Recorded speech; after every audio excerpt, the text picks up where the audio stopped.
Assalamualaikum warahmatullahi wabarakatuh. Perkenalkan, nama saya Ade Fitria Suhelmi dari Prodi Hukum Ekonomi Syariah. Pada kesempatan kali ini saya akan membahas mengenai pengantar ilmu hukum. Baik, langsung saja. Yang pertama ada pengertian ilmu hukum. Ilmu hukum adalah ilmu yang mempelajari hukum sebagai suatu sistem norma, asas, dan kaidah yang mengatur kehidupan masyarakat. Selanjutnya ada objek kajian ilmu hukum. Yang pertama, hukum dalam arti norma, yaitu aturan yang terletak. Yang kedua ada hukum dalam arti ilmu atau teori, asas, filsafat. Yang ketiga ada hukum dalam arti kenyataan sosial, seperti bagaimana hukum bekerja di masyarakat. Kemudian ada fungsi dan tujuan ilmu hukum. Yang pertama, menjelaskan hukum yang berlaku.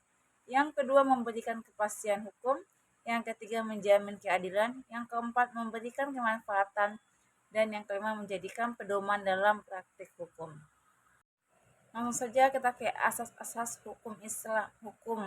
Yang pertama ada asas delegasi, asas persamaan di depan hukum, asas keadilan, asas kepastian hukum, asas non-reduktif, dan asas kebebasan berkontrak. Seperti dalam buku hukum bertahlik sumber ilmu hukum.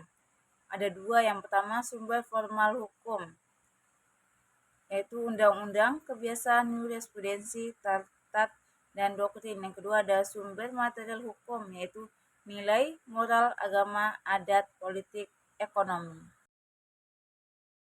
Islam hukum adat, common law system, dan civil law system. Ke penegakan hukum. Yang pertama ada unsur penegakan hukum, substansi hukum, struktur hukum, dan kultur hukum menurut Laung C.M. Vietman. Yang selanjutnya ada faktor yang mempengaruhi penegakan hukum seperti aparat peraturan sarana dan kesadaran hukum masyarakat. Pertama ada hukum pidana yang mengatur pelanggaran dan kejahatan. Yang kedua ada hukum perdata yang mengatur hubungan antara individu. Yang ketiga ada hukum tata negara, yaitu menghubungkan warga negara dengan negaranya. Kemudian ada hukum administrasi negara, yaitu berkewenang pemerintah. Selanjutnya ada hukum internasional yang mengatur hubungan antara negara. Dan terakhir ada hukum Islam dan hukum adat sebagai sumber hukum nasional. Kemudian yang terakhir ada aliran-aliran dalam ilmu hukum. Yang pertama positifisme hukum, Hans Callen Austin. Hukum adalah norma tertulis yang berlaku terlepas dari moral. Yang kedua ada hukum alam, yaitu menurut Thomas Aquinas Curtius, yaitu hukum bersumber dari moral dan keadilan universal.